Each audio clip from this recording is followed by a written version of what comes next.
जनता का पैसा कहाँ गया? हिसाब दो में डुबाने वाली ये सरकार नहीं चलेगी नहीं चलेगी दिया मोटे पैसे का हिसाब दो। मध्य प्रदेश विधानसभा में 4,38,317 करोड़ रुपए का बजट पेश हुआ। सरकार इसे विकास, रोजगार और महिला सशक्तिकरण का रोड मैप बता रही है, लेकिन कांग्रेस ने इसे जनता का खून चूसने वाला बजट करार दिया है। आखिर सच क्या है? क्या यह बजट प्रदेश को नई दिशा देगा या बढ़ते कर्ज की चिंता और गहराएगी? कांग्रेस के आरोपों की सच्चाई क्या है और कांग्रेस ने इसे ठग बजट का नाम क्यों दिया है, समझेंगे इत्मीनान से। नमस्कार, मैं आदर्श पांडे और आप देखना शुरू कर चुके हैं तालापीठा। वित्त मंत्री जगदीश देवड़ा ने डॉक्टर मोहन यादव सरकार का तीसरा बजट पेश करते हुए इसे ज्ञानी मॉडल पर आधारित बताया, यानी गरीब, युवा, अन्नदाता, नारी, इंफ्रास्ट्रक्चर और इंडस्ट्रियलाइजेशन पर फोकस।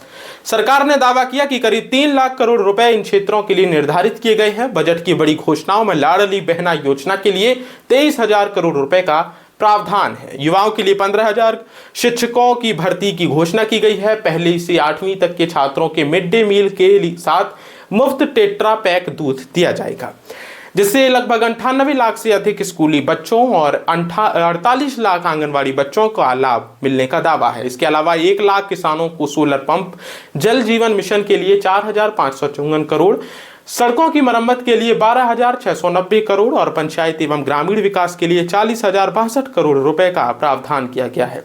2028 के सिंहस्थ के लिए 3,060 करोड़ रुपए अलग से रखे गए हैं। सरकार ने यह भी स्पष्ट किया कि कोई नया टैक्स नहीं लगाया जाएगा। हालांकि विधायक निधि नहीं बढ़ाने को लेकर के सदन में हंगामा हुआ। कांग्रेस विधायक ने कर्ज बढ़ने का मुद्दा उठाते हुए खाली डिब्बे और गुल्लक के साथ विरोध प्रदर्शन किया। जनता का पैसा कहाँ गया? हिसाब दो जनता का पैसा कहाँ गया? हिसाब दो कर्ज में डुबाने वाली ये सरकार नहीं चलेगी दिया नहीं चलेगी हिसाब दो मोटे पैसे का हिसाब दो।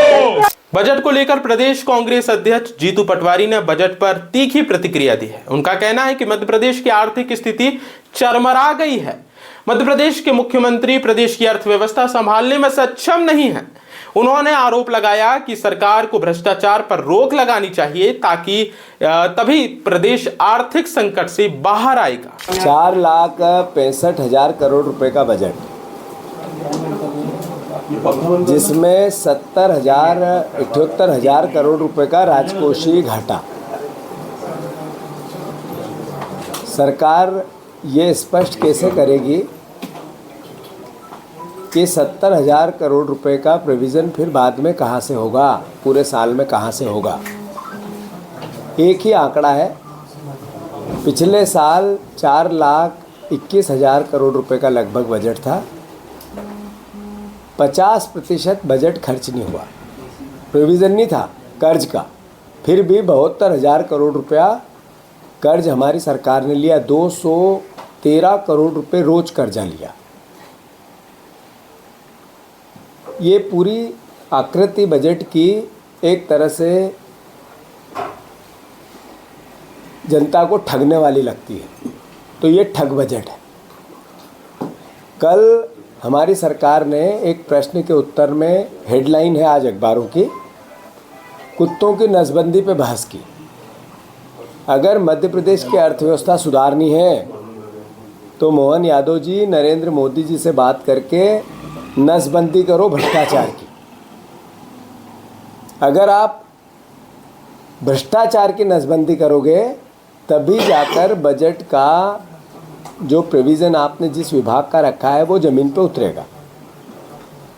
आपने, मुख्यमंत्री जी ने कहा हमने किसी प्रकार का कर्ज नहीं बढ़ाया है, किसी प्रकार का कर नहीं बढ़ाया है। मुख्यमंत्री जी, सबसे ज़्यादा वेट पहले 2-3 राज्यों में मध्य प्रदेश लेता है पेट्रोल, डीजल, एलपीजी पे। तो क्या और जनता का खून चूसना चाहते हो क्या?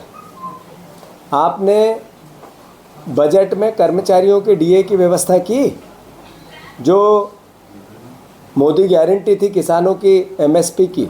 6,000 सोयाबीन देंगे, हम देंगे 3,100 के धान के दाम, 2,700 के गेहूं के, 3,000 लाडली बहना के। क्या हुआ उसका? बजट में क्या प्रोविज़न है उसके लिए? 0।